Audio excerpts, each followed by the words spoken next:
two different dates, precincts in Northern Orange can choose to meet together, precincts in Southern Orange on another date, or the precincts can meet separately. But remember, if you don't have manpower enough or plans enough to get a precinct organized by yourself, while you have to have 5 people there to be a precinct, you can rely on others' expertise and a little moral support by meeting with other precincts in a cluster. Okay. So again, remember the basic requirements is that you must have at least 5 registered Democrats. Someone had made the suggestion that it's okay to have voter registration forms available at your meeting. If you know that there's an interested party who perhaps had been an independent or was interested in some way of changing parties, that's always acceptable as well. And that the meetings will be held within the February to March timeframe, and there are state guidelines for that. February 4th through the 18th, March 18th? Excellent. Thank you, Jenny. No, February 4th through 18th. February 4th through February 18th. All right. Those are our guidelines for this year. All right. Excellent. Thank you. Shirley, I wondered if you might help us on the side of some of the purpose of the annual meetings. We've got our notes that are written, but I'll give you a chance to add to that as well. I'm going to pass you the mic. Hi, thank you. So the purpose of the annual precinct meeting is to find your volunteers, find your officers, find anyone in your neighborhood. Please remember that this is a neighborhood function. You're not going outside of your neighborhood for this annual meeting. It's friends and neighbors. So remember that, and keep it light, keep it fun. We need to we need like-minded people who are Democrats. Unaffiliated people can attend the meeting, but they cannot participate. They can't vote, anything like that. So we're organizing and building a community, increasing Democratic voter involvement, investment in voter turnout. The attendees will be asked to contribute to the sustaining fund. We're increasing visibility of Democrats in the county and leaving people pleased and satisfied with your county's Democratic Party. Okay. And to echo the point that Shirley made, if you are a registered Democrat, yes, you can vote at the meeting. But the part of the reason for bringing the registration forms was so that if somebody wanted to join the party and they are a member of your precinct as well, this would give them an opportunity to do that as well. Vote at that meeting. Yes, and vote at that meeting. Yep. All right. It's really the big part of this is about building energy and engagement. So how do we do that? How can we best build participation?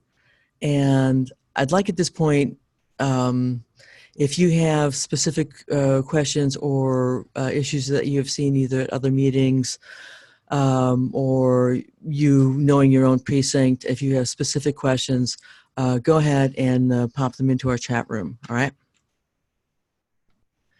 Ann, I'm going to pass this over and let you join in again. All right.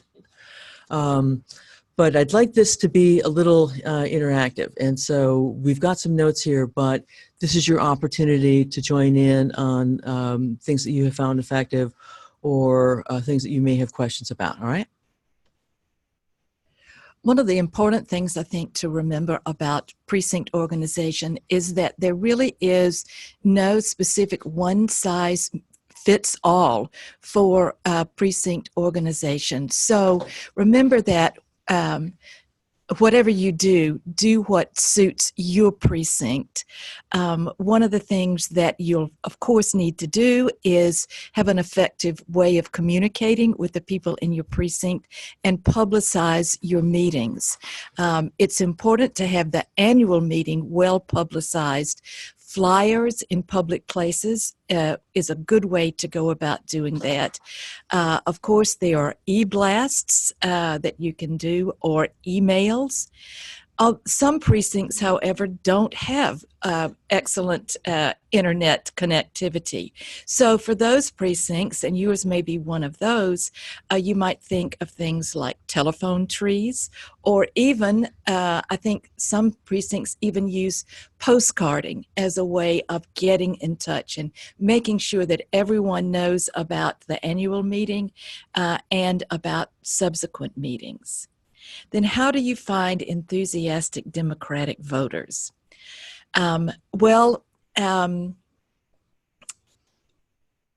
Publicize presence. That is being out there in the community at events, county fairs, whatever happens in your community that gets people together. Make sure there is a Democratic table, a Democratic presence, and a way for people to sign up to participate in the party. I want to emphasize something that Shirley said, and that is that a precinct is a neighborhood or a conglomeration of neighborhoods. So remember that it's neighbors reaching out to neighbors that makes a precinct strong. If someone new moves into your neighborhood, make sure you go over, introduce yourself, and take a voter registration form so that if they aren't registered, they can, even if they register for that other party. That's good to know as well. But always remember, we're neighbors working together to elect people who share our values and our objectives. Yeah, Shirley, was there anything you wanted to add to some of those ideas? Things that work for you? Sure. I think that we've sort of talked about neighborhood enough, but think about your neighborhood. What's going on there? What are public activities?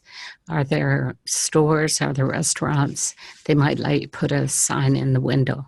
If there's a farmer's market, you can have a voter registration table. You can have all kinds of sign-ups everywhere you go. Churches, schools, anything that you're involved in and you think you might be able to reach out to other Democrats, other registered Democrats, that's a great way to go. Once you have a few people, then you can, each county's Board of Elections usually have people who will give you lists of registered Democrats with their phone numbers, with any emails they might have.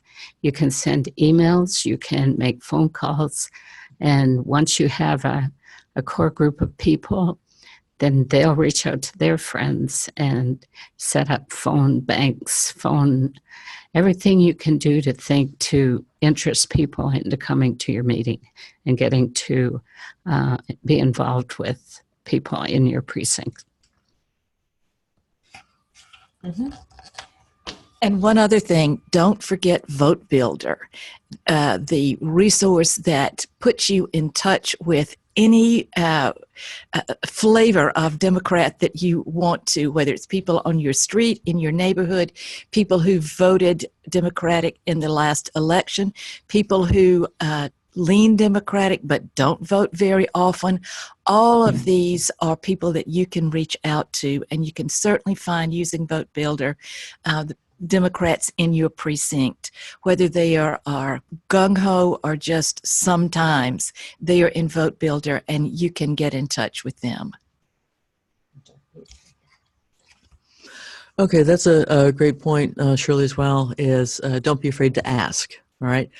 There's an interesting kind of human phenomenon that I found is a lot of times people will be interested or they might be willing to participate, but they could be a little shy and they may be waiting to be asked. Okay, so letting people know, publicizing publicly when the precinct meeting is going to be, if you have the resources to reach out with either postcards or emails, or in my precinct, in a rural precinct, okay?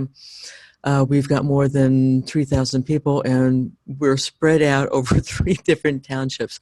I have folks who have Chapel Hill addresses. I have folks who have Hillsborough addresses, Mebane addresses, and Eflin addresses, all right? So when we canvass, it takes teams of 2 people in a car, right? And some of you may find yourself in the same situation as well. And so it's not just, walking to kind of one area where everyone gathers, because we're so spread out. And so one of the things that has worked for us is to start with kind of a core group of team leadership and volunteers. And some of the first places we have gone, especially in reaching out on the first precinct meeting, is reaching out to our people who vote in primaries, all right? Voters who are aware enough to know when the primary is and to make sure that they get to the primary. Those are a great core base for you. If you can take the time to either reach out with an email or a phone tree or a postcard and let people know individually that they are welcome. So this is a message from me, Julie, as a precinct chair, to you, Ann, as a member in my precinct who I know cares a lot about what's going on in our state and our country right now. You would be surprised how effective that kind of a reach out is and what kind of response you get. Okay. Alrighty.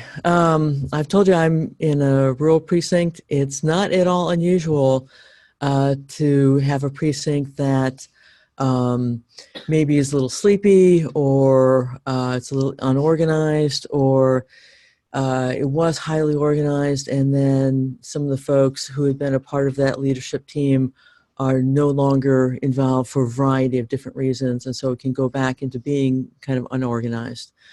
So let's stop for a moment, and here I'd really like to get some responses back and forth on what you think are some of the challenges, some of the contacts and methods that we can use to wake up a sleepy precinct.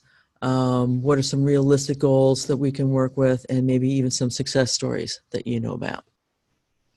I think, Ann, you had a great success story to share. Well, I have a couple, and I just want to say to people who may feel that they are in a county that has more than its share of unorganized or sleepy precincts, don't feel alone. Even the most successful, bluest county has more than it would like of sleepy and unorganized precincts. So we are all working on this all the time.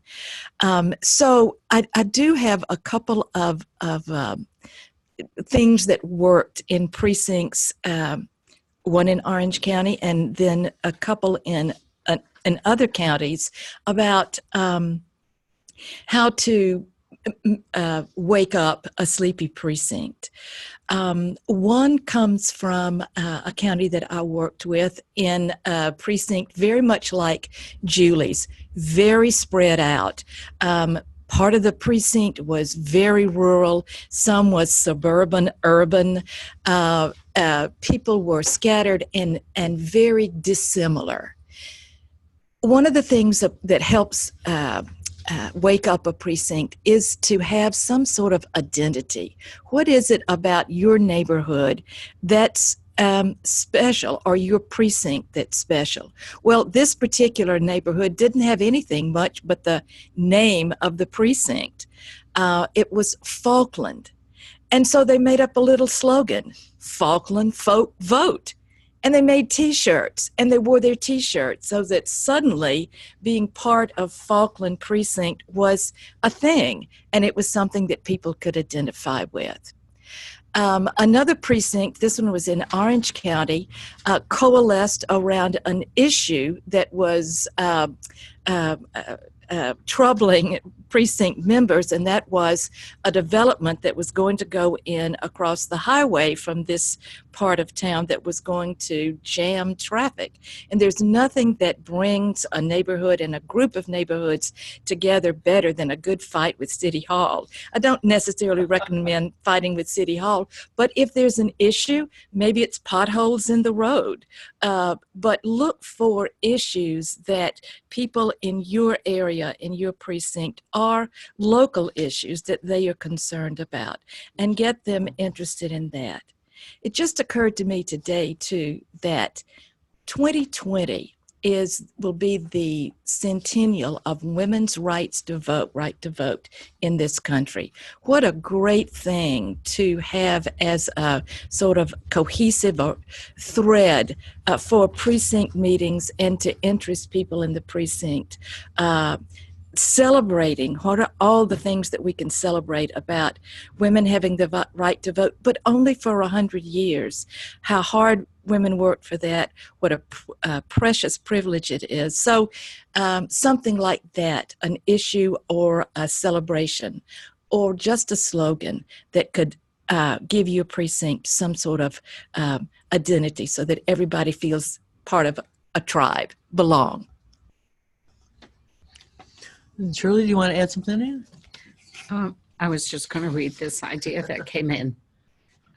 Someone said Person County has 11 precincts, and they are going to hold a joint potluck. That's a great idea.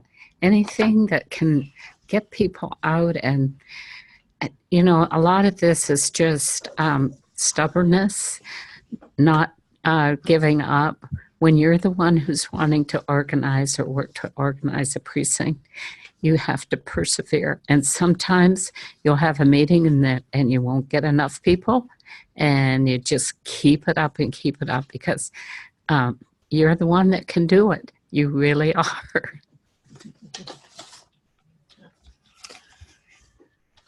Okay, thanks. I was going to say, or I just remembered, one of our meetings we had coffee. We got those coffee things from Dunkin' Donuts or Krispy Kreme and had some of those little donut thingies. And people really liked that. It didn't cost a whole lot either. Great idea. Great idea. Okay, question has come up. And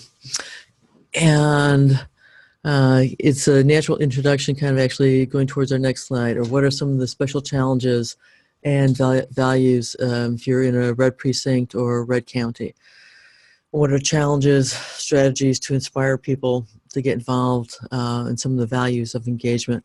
So the question that came in was, how do you get over the fear to reach Dems in hiding? And that I really do understand, that it is one thing to be a Democrat in a county where it's very not only socially acceptable, but it's socially popular to be a Democrat because you're in the majority. But if you are not, and so you may have folks who, for business reasons or for personal reasons in their family or for reasons in their church, may be Democratic voters, and it isn't something that they necessarily announce. I was thinking of a good friend of mine from Randolph County who said when she and her family would walk into the polling place, and it was said in a joking manner, but it was also a little intimidating that someone behind the desk who was handing them their voting ballot would say, "Oh, here come the Democrats," wow. Because there were so few in their county, all right? On the other hand, though, I think one of the things that we have noticed, especially in the last year or last 2 years, are Democrats who are in hiding are both a little bit more willing to come out, more willing to be engaged. And I'll tell you something, one of the 6 stories that I know of is that one of the things when we were joining in some of the counties to reach out and help make calls to volunteers or potential volunteers. And so we kind of split the lists with the people from that county organization and the county to county program, and we made a series of calls asking the primary voters if they would come and join a volunteer meeting and get to know and get to meet other Democrats in their county. And my favorite response was the guy who said, "Oh, heck yeah. All right. I'd love to come to that meeting and meet other Democrats because I didn't know there were any other in my county." All right. And so this is a great way to be able to build momentum. And again, it's often done on that personal outreach with that phone call, with that email from a chair or neighborhood leader to reach out. So we just got, and I want to get back to this idea of fear of reaching out in red counties. But we just got a comment from someone who's one of our participants about using postcards to reach out to voters. The printed return addresses show the recipient that these people live in their neighborhoods, and these are handwritten messages.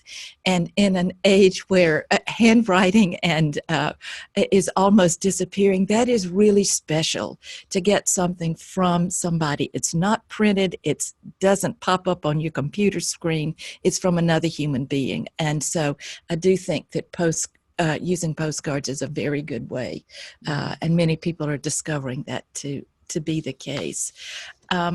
Like Julie, I know all too well about the difficulties that Democrats in outside the Orange-Durham bubble that some of us exist in do feel intimidated. I worked in a red county during early voting and saw really amazingly intimidating things going on during the greeting process. So I understand why people are reluctant. This is a really hard question, but I think it takes knowing that there are other like-minded people out there, and if you don't go and make the first gesture, you may never find them. People tell me about phone banking and canvassing when they've called people out of the blue only to have them say, "Thank heavens, I've never had a Democrat reach out to me before. I'm so glad to know you're out there." So it's really hard. I understand how hard it is, but try to overcome the fear. Don't let them intimidate you. Reach out fearlessly to other people. There are more of us out there than we know about, and we need to get together. Yeah. And keep in mind that North Carolina is a purple state. Okay, we are not a red state. We're not a blue state, but we're purple, right? And so there are little pockets of Democrats everywhere, all throughout the state. I know this is anecdotal; it's not statistical, but again, just sharing a success story. I had a friend who was visiting a family member in the mountains who was in the hospital, and it was serious, and so she spent a lot of time in the kind of critical care waiting room, waiting for, every 15 minutes that would come up, every 3 or 4 hours before she could walk in. So she had a chance to have a lot of conversations with other people from the area. And she said one day, she just burst out. It was during election season, and she said, "So what's going on? Aren't there any Democrats here?" So there was total silence in the room. No one responded at the moment. And you know what? For the next 24 hours, because she was continued to be there, people kept sneaking up to her and saying, "I'm a Democrat, okay? I didn't want to say anything." But she said, all day long for the next, day and a half that she was there, people kept announcing themselves. So, and this included people who were family members and people who were other patients who had heard about it and people who were doctors and nurses. So that idea of reaching out, maybe in this sense, a little bit more privately, so that personal phone call, that personal email, or that personal postcard with your little handwritten note that says, "Jenny, I would love to see you there, signed Julie." Okay? So it's to an individual, and it came from an individual. So we do recognize your challenges. The strategies to inspire, I think some of those include with how successful this past election season was, and especially including here in North Carolina. And again, the value of our red precincts and red counties. We would not have Anita Earls on the North Carolina Supreme Court without all of the votes that came from Democrats in red counties and red precincts, okay? We would not have Roy Cooper as our governor without all the votes that came in across the state of North Carolina, including red precincts and red counties. And so I think that's a part of what you're including, is letting people know that their votes matter. Collectively, their votes matter. Really? Hi. So I was just thinking that when you have people, when you do get in touch with people, think of things that you can have them to do. Have jobs for them. Have, say, will you sign up for phone banking? Will you sign up for registering voters? All kinds of things. And in the red counties, if you're having trouble getting started, this C2C organization is really something. It's Orange County and Durham County working together. And we've got all trainers, coaches, all kinds of people who are willing to answer your questions, reach out to you, come and visit. These trainers and coaches will come to you if you can get a few people together. So get in touch with them, ask for help, because this state, it's purple now, but maybe we can turn it blue if we all work together.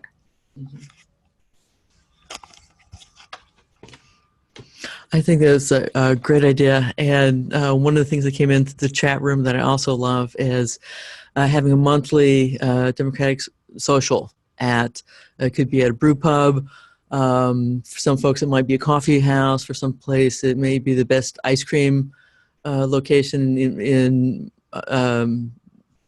my precinct. For example, we have a great place that makes local ice cream, and it's fabulous. And they have tables set outside, and so it's a great place to gather any time of year, but especially in the summer. It's a good reason to get together. That idea on having jobs too, especially if you think of this as an off-election year, okay? So it's that organizing year. And one of the things that I know I want to do within my precinct is, again, because we're so big and we're so spread out, and I have a lot of people who say, I would love to do anything I can, but not phone banking and not canvassing, right? Even though those are two things that we know are really effective. Well, when we had further conversations, part of what we realized was they didn't feel comfortable necessarily always calling strangers or knocking on the doors of strangers, although with practice, you can get really good at it, believe me. But they would be willing to be kind of like a block captain, which meant kind of just reaching out to the folks on their street where they lived, or the street behind, or the one street over. And because those really were, again, more about reaching out to neighbors, it broke down barriers and it made it much easier to make contact. Here are just a couple of things about getting people involved, since that's where we kind of going with this. First of all, we've had a question from a participant asking, how can Vote Builder identify the Democrats most likely to get involved? So Vote Builder, in fact, I think county boards of elections can also give you this information of people who vote regularly. So you don't have to have Vote Builder. You can find these things out from the boards of election. But Vote Builder can tell you about people who are likely to, or who tend to lean Democratic, but don't necessarily vote regularly. So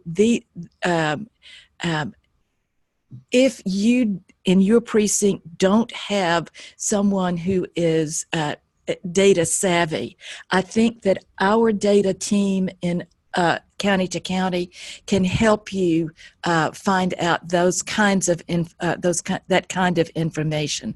So I think you'll be told how to get in touch with county to county at the end of the presentation. So if you need help with using Vote Builder and finding this kind of information out, let us know. Someone up here can help with that. One other thing about a monthly gathering at a brew house or a coffee shop is it's getting you out there in the community so other people can see you. And if you identify yourself as Democrats, then they'll want to join you for a brew or a cup of coffee. And this is a way to spread the message and widen our influence in the community. Okay. Thanks, Anne. Want to make sure we have a chance to talk a little bit about some of the more specifics on precinct meetings coming up and how to be effective with that.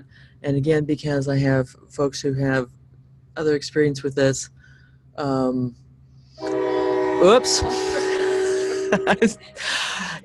In case you didn't know where the Orange County headquarters are, we're near a train line. And there is a train going by. Sorry about that. But I'm going to let I'm sorry, Shirley, did you? I was just wondering, do we mention delegates to the county convention? Is that something we want to get into? That'll be one of the things that come out of the precinct meeting. Right. At the annual precinct meeting, they'll try to find delegates for the county convention. Durham County this year, it's going to be March 30th. Destination to be announced. So keep ready to volunteer for all kinds of things. It's amazing how easy it is to get involved and how much fun it is and what nice people you'll meet. Okay, this is Julie again. When I think of some of the specifics in terms of running an effective precinct meeting, especially that annual one, a lot of it is just taking the time to be organized and to be prepared.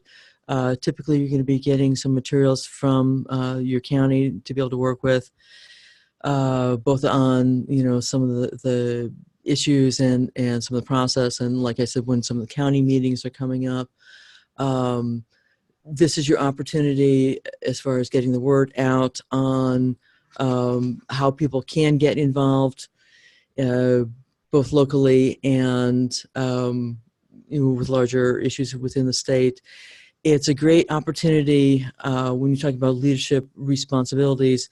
Again, there are written materials and manuals that will be available that talk a little bit more specifically about some of the tasks, but it's an opportunity to reach out and to delegate and to ask people to be a part of the team, and to find out, talk about what are some of the things that come up in terms of even before you get to the getting out the vote part. It's about getting to know your precinct and to know what some of the issues are and what some of the specifics are within the precinct. Where are some of the natural leaders within the precinct? And so typically we use this a lot as a year for our planning, for starting to set up committees and creating timelines. So then when we get into an election year, we can be really effective in hitting the ground. Okay, the question has come up is how many delegates does each precinct elect? And that is usually based on how your precinct has voted in the past. Typically, you're given a number or percentage. One for each 100. One for each 100 votes for governor from your precinct. Okay. And so typically you're given that number. There are times where, I'm walking into my precinct and I'm told that, we have 12 positions to fill, or we have 16, or you have 9. So typically that number is given to you before you walk in. But it's also a great way to be able to reach out and say, hi, okay, we've got 20 people in the room, and we've got 12 positions, and here's a great way to step in. Or you may walk in and say, hey, we've got 5, but we've got 12 possible seats. This is a great time for us to be able to do, some outreach. Okay. And who do you know who's not in the room but would love to participate? Some of the other value in doing those postcards where there's a return phone number or email address, or doing an email outreach or phone outreach, is I've often heard from people, I can't make that date and time, but please keep me in mind for something else. Somebody's not going to say that just to be socially polite anymore. We're all too busy, right? So if somebody says that, capture that information and follow up. Okay, and a great way, yes, to use your social media for that, both for the outreach and to follow up on other opportunities that are coming up. One of the things that can happen at the annual meeting is that people begin to work on resolutions to bring forward to the county convention. This is the way that at the grassroots, we get our values and our issues and the things we want to see part of policy articulated. At the annual meeting, people will be given the chance to begin working on their resolutions to be presented at the county convention, and then these are forwarded to the state and become part, or can become part of the state party platform. So this is another important component of the annual meeting, your chance to put your voice in for what the party is going to stand for and the policies that it's going to pursue. Okay, Shirley? To follow up on that social media thing, when you're at your annual meeting, try to find out who is there and what skills they have. A lot of the younger people today, you can tell I'm not a younger people, but a lot of our people are really, they can do websites, they can do Twitter, Facebook, all kinds of stuff. And when this information gets out into the neighborhood, you've got people signing up and looking at everything you want to post. It doesn't cost you anything. And every time you get somebody who's interested in volunteering for any kind of these things, these skills, you've got somebody and then their family and their friends, and it just mushrooms. And it's also, I think, a good thing to kind of keep in mind. The question has come up to me before. There's so many other, outside groups using social media and being involved and making a difference in terms of mobilizing voters. Why do we have precincts? Why do we need precincts? Why do we use them?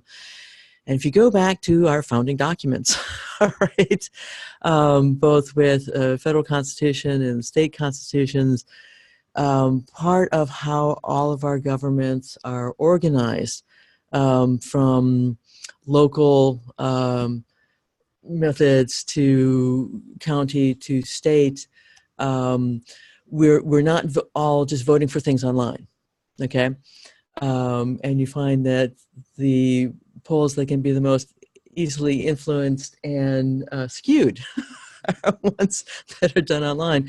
So they're a great way to get information out. They're not necessarily an accurate way to be able to vote or really be able to track things that are important that way. And so precincts continue to become an important method of organizing, an important method of getting voters out, and how votes are gathered and tabulated. Did you? Yes, I just wanted to add to that because I saw that concern mentioned by one of you when you signed up as something that you wanted to have addressed, and that is, how do we keep good Democrats involved in the precincts when there are so many other organizations like Neighbors on Call out there working? this is tough, and it's going to be even tougher in 2020 when all of those campaigns come to town, and there's going to be a Senate race and a presidential race, and everybody is going to be scrambling and for volunteers. But remember that elections don't get won by participating just every 4 years or every 2 years. They get won because people are organized and diligent and have their eyes on the prize year in and year out. So I know that these competing, and certainly we don't want to deter people from working with campaigns or Neighbors on Call or all of these other good organizations, but they need to be involved in the precinct as well, because this happens all the time, and it's the bedrock of our democracy. Mm-hmm. And again, that it's the votes that count. An angry tweet might feel good. Making an angry comment online might feel good at the moment, but it's not a vote, and it doesn't elect anyone to office. One of the things, as we talk a little bit in terms of running an effective meeting, that I think of as a best practice is if I have 12 people in the room, or I have 20 people in the room, or I have 5 people in the room, I want to hear from everyone who's there. Everyone has something of value to contribute, and I want to make sure I have an opportunity to hear what is their area of interest and concern, what brought them to the meeting that day, and how I can help them kind of address that. And so I will always make a point of not only having everyone introduce themselves at the beginning, but as we are continuing to go through the meeting, to make sure that everyone has an opportunity to participate and is specifically asked to participate. So if I'm in a room with Jenny and Ann and Shirley, and I haven't heard from Shirley, I'm going to make a point of asking for her opinion. Mm-hmm. So we've had 2 questions, and I'm the one who brought up resolutions, and I don't know the answers to the questions that you all have asked. So I hope someone else does. Do the resolutions that get passed at the state level go on to the national convention to become part of the Democratic Party platform? Okay, Shirley knows about this. I really don't think they do. At one of our county meetings, one of the state senators, was complaining because he said nothing happens to the resolutions. And that wasn't the opinion of everyone that was there, but I got the impression that it didn't go past the state. Well, from my observation over the years, it's a constant process of consensus building. So let's say there are 3 resolutions out of my precinct, and we're all fired up about them. Well, we're going to submit them and write them in the best, most effective way that we can, but then it goes on to the county.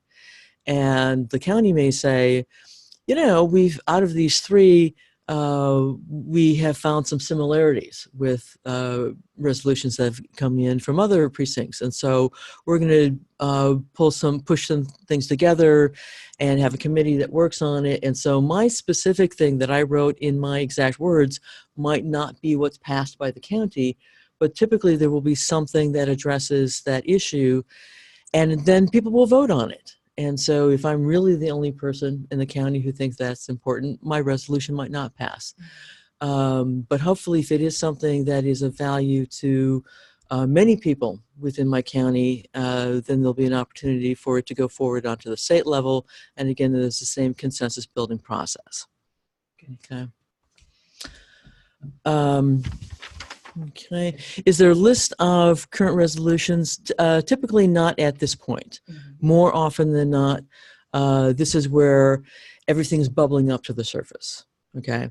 And so it's going to be at the precinct meeting where there's an opportunity for people to either bring their resolutions that they're interested in, or even to craft a resolution at that meeting and then forward it on to the county.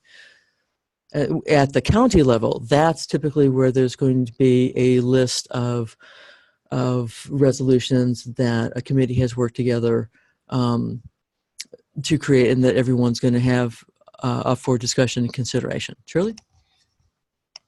I've been to 2 county conventions. The first one was a mess because they had all the resolutions typed out and they voted on each one of them. Then the second one, the most recent one, the Durham County had a nominating or a resolutions committee, and they did a fantastic job of whittling them down and merging ones with like ideas, and they sent them. You voted on, the only ones that you voted on were the ones that where there were somebody that had a complaint about them, or where there was going to be discussion. All of the ones that were a consent agenda, they had a consent agenda for most of them. So if you're lucky, your county is organized and will save you from being there all afternoon. Okay. One of the things I want folks to think about as you are looking at your precinct meetings, but then beyond the annual meeting, is to try to create a gathering that is as inclusive as opposed to exclusive, that is as welcoming as you can make it, and that really encourages engagement from as many quarters in your precinct as you can find. And if you find at your first meeting that it is not as diverse as you would like, use this time as an opportunity to say who's here and present and who are we missing, who is not at the table, who we would like to see and like to see involved. Because to be successful for this year and next year, we really need to have as many people from as many perspectives of the Democratic Party as we can possibly get together in a room. We're Democrats. We're not always going to agree, or we're not most likely going to agree on many things, but we share so many similar values, all right? And so that's what continues to keep people engaged. If they feel that they are being listened to, that their values are being heard, that their opinions are being heard, and they can be a part of the process. So this is really our opportunity to use this year to reach out. I love this quote. I love Maya Angelou. I always come back to the idea that people will forget what you say, people will forget what you do, but people will never forget how you made them feel. So in your precinct meetings and how you engage with your fellow Democrats throughout the year, remember that this is a part of our goal, is to be inclusive, to be welcoming, to listen to people, and to make sure that we want to always be reaching out, always be engaging within our precincts. And then, luckily, what your precinct organizing can lead to is having a huge number of volunteers who are engaged, who are excited, willing to participate, and that you will have jobs for them, even if it's just the matter of, will you talk to other people on your street? If we give you a list of people who are Democrats, who are registered, who have voted, will you continue to engage with them? Something that's such a real manageable task, and it's concrete, and this is the year to do it. I think one of this refers back to something that was on an earlier slide, how to run an effective precinct meeting. And the last bullet dot said planning, committees, timelines. So everything we do from now till November 2020 needs to be focused on that date and getting out a maximum number of voters from every precinct. So what do you have to do between now and then to achieve that goal? Registering people, educating people about the issues and about the candidates, and precinct meetings are the most obvious place to begin doing that educating, and then organizing your people so that you can deliver the votes on, is it November the 2nd, 2020? That's what precinct organizing is all about. Mm-hmm. And again, you know your precincts in your county best, and to know what might work, whether it's that, get together once a month for a beer at a craft brew, or grabbing an ice cream or a coffee, or for my precinct, sometimes we'll do that summertime cookout.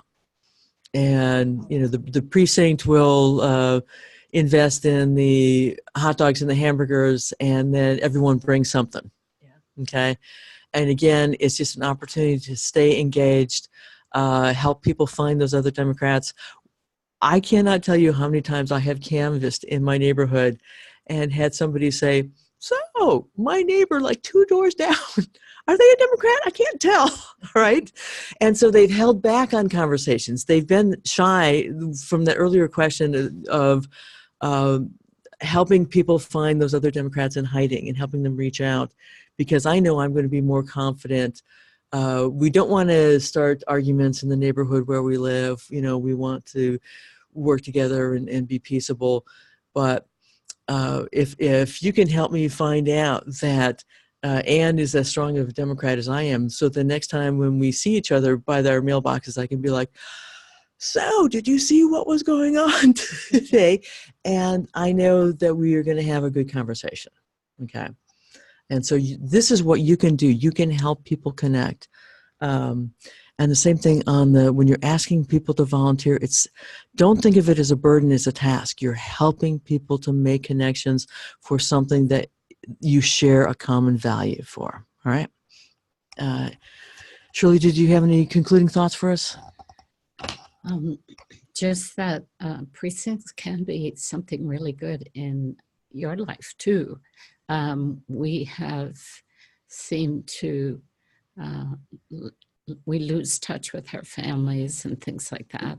We're not as community minded. We don't get together. Neighborhoods are farther apart, or less friendly, let's get together type thing. This is a way where you can meet people, and I've made lots of friends just through this precinct organizing activity, and you can too. Mm-hmm. Any concluding thoughts for us today? Concluding thoughts. Precinct meetings should be fun. They should have food, and they should be about fundamentals. Fundamentals, human connections, and shared values, enacting policies that make this world, our county, our precinct, our state, our nation, a better place for all people to live in. Okay, well, thank you everyone for joining us today. Please let us know if you have other questions or thoughts. We will be able to make the recording of this available. And we also have some recordings. I believe some information was already shared for you as far as a more specific idea on a past webinar that related specifically to precinct organizing, with a lot of very specifics with it. We have a great manual from Tom Sullivan on For the Win. Again, has some great timeline ideas. He had almost been reluctant in some ways to talk to us late in the year, because he starts his work in his precinct around this time, 2 years in advance of the next year. So this is our time to get excited, get involved, reach out, help other people become involved. I'm going to ask if people want to just stay on for maybe another minute or so, if you want to give us a little feedback, or if there are other questions, if you felt anything wasn't addressed, that we can potentially get some answers to you. And then we'll do a follow-up with the survey, but we ask you to continue to stay engaged and to stop by for other webinars. They're going to continue to have good organizing information for you throughout the year. And thank you so much. And I thank my fellow presenters, Ann and Shirley and Jenny. Oops, got another question maybe? Let's see. But thank you so much, everybody, for joining us. And you have a right to be proud of the work that you have done in your precincts. And I think it's only going to continue to be more successful for all of us as we look into 2019 and 2020. It looks like I've got one more question that I'm holding for. Let's see what we've got. How many times should you canvass in off years? Okay, so yeah, if you didn't hear, that was how many times should you canvass in off years? And I don't know that there is one solid number. Again, it depends a little bit on your precinct or your county. I always look out if I have an area of my precinct where there's a lot of turnover. I want to make sure I'm going to do an outreach. Oh, why canvass in an off year? Is that the question? Okay.